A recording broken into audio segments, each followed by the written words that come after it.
Bonjour à tous, une vidéo sur la notion de principat. Le terme latin de principat tire son nom du princeps qui est d'une certaine manière et à un moment donné le chef de la vie politique romaine autour de qui s'opérait une recomposition de cette même vie politique. On peut prendre pour exemple Sylla ou Marius, sur lesquels je vous invite fortement à vous pencher.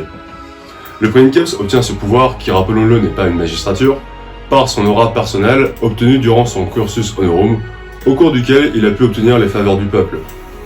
Ainsi se démarquer du reste de l'aristocratie romaine, avec par exemple des lois agraires, et cet homme apparaît souvent comme providentiel et mu par la volonté et la bienveillance des dieux. Scipion l'Africain est un excellent exemple.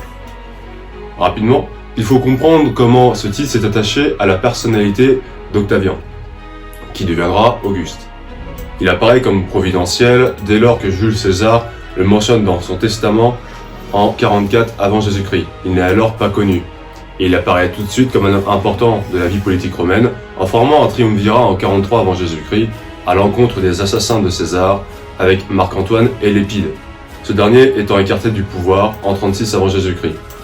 Une fois cette association consommée, il s'affirme en présentant Marc-Antoine comme un ennemi de la République de Rome et s'annonce comme le sauveur de Rome qui mettra fin à une période de désordre civil, dont certains historiens estiment qu'elle commença avec les réformes agraires des frères Gracques à la fin du IIe siècle.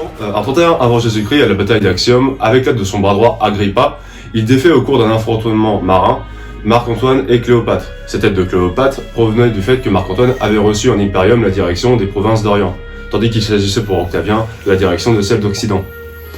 Suite à cette défaite, Marc-Antoine et Cléopâtre mirent fin à leur jour.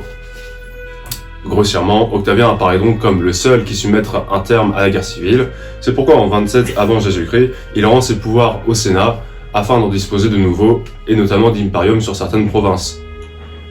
Il avait déjà été consul 4 fois, et il le sera jusqu'en 23 avant Jésus-Christ, alors qu'on ne peut l'être qu'une fois en 10 ans. Il décidera donc de disposer de la puissance tribunicienne, la potestas, à la place du consulat pour débloquer la course au cursus honorum, qui s'enlisait, ce qui était propice à la mise en pratique de violences pour éliminer la concurrence.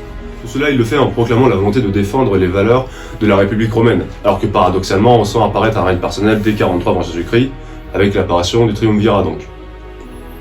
Après s'être attardé sur Auguste, il faut donc expliquer quel est l'héritage politique laissé par Auguste à sa mort. Donc, le nom du régime de l'empereur, ou plutôt princeps, ne s'appelle pas empire, mais principat, durant les 2 siècles suivant Auguste. À la fin de son règne, il renferme 3 dimensions importantes du pouvoir que le défunt princeps aura obtenu au long d'une progressive accumulation et d'une patiente construction qui forme le régime de principat. Nous pouvons entrer dans les détails, grossissant rapidement le trait sur ces dimensions. Il y a, tout d'abord et en premier lieu, la dimension civile. Le Sénat accorde le titre de Princeps Senatus à Octave, qui devient alors Auguste, Princeps Senatus signifiant premier à parler au Sénat. Sa voix prime sur celle des autres, et c'est le premier citoyen de Rome, celui qui la représente le mieux. Dans la dimension civile, il y a également la puissance tribunicienne. C'est une potestas, donc une puissance en latin, qui permet de libérer la course au consulat du cursus honorum. Cela lui permet d'agir à Rome sans monopoliser le consulat. Et il aura également le droit de rassembler le Sénat et les assemblées du peuple. Il aura un droit de veto sur les décisions des autres magistrats et sera déclaré sacro-saint. Quiconque l'attaque physiquement s'expose alors à sa propre mort. Ce pouvoir n'est pas à confondre avec celui du tribun de la plèbe, qui reste une magistrature à part et intégrante du cursus honorum.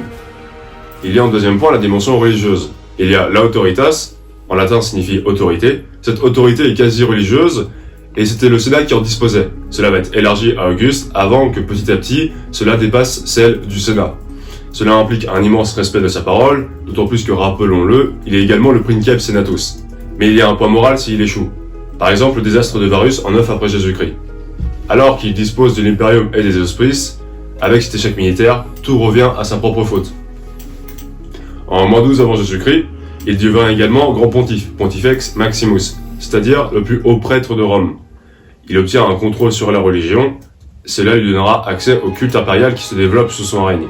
Lépide l'était avant lui, et même durant son exil depuis 36 avant Jésus-Christ, car c'est une charge qui est attribuée à vie.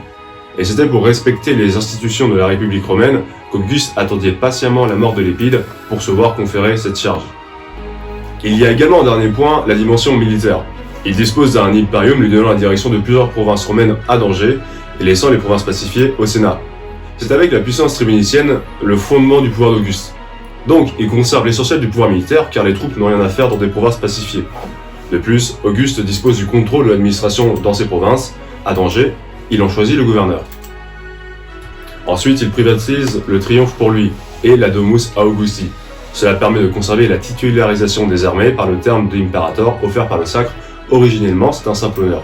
Ce titre a été concrétisé par Scipion l'Africain. Enfin, il dispose de 60 troupes romaines armées à la suite de la bataille d'Actium. Et ce chiffre se réduira au fur et à mesure des besoins dans l'Empire. Pour résumer, le Principat à la mort d'Auguste et durant la période julio-claudienne, c'est un régime où le pouvoir personnel du Princeps englobe la dimension civile, militaire et religieuse via le cumul de plusieurs magistratures. Ces trois dimensions donnent un contrôle général de la vie à Rome. Enfin, ce pouvoir est daté et échelonné par la potestas, qui est un pouvoir viager conféré tous les ans. Merci de nous avoir suivis et je vous invite à vous abonner à la chaîne pour toutes nouvelles vidéos sortantes.